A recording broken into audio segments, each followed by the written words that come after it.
Welcome to the Long COVID Self-Management Information Series.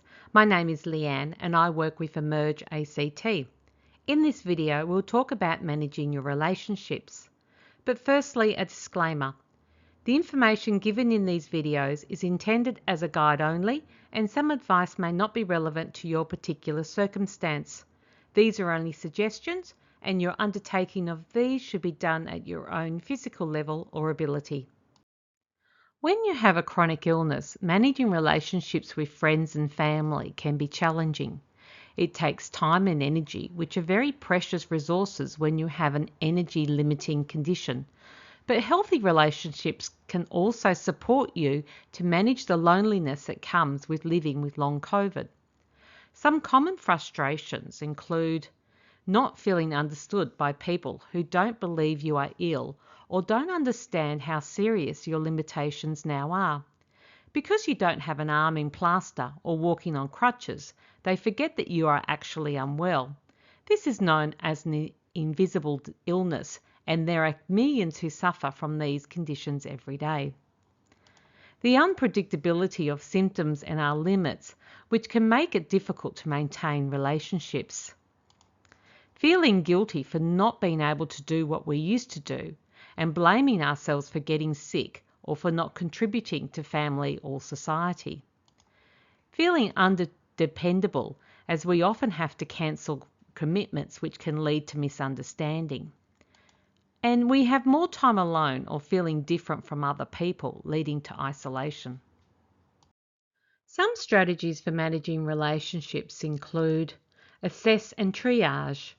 Having a serious illness means you have less energy for everything, including relationships.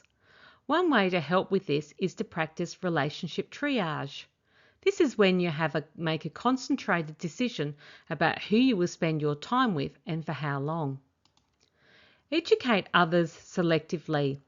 One response to not feeling understood or believed is to educate others about long COVID.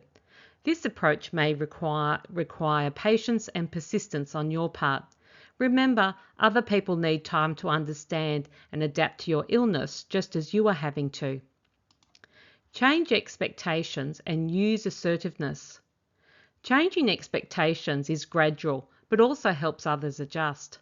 By being assertive and making very specific requests will in time educate your family and friends to your new limits. It is okay to say no to activities and tasks that you used to take on, but without setting yourself new limits and protecting your limited energy sources, it will result in intensified symptoms.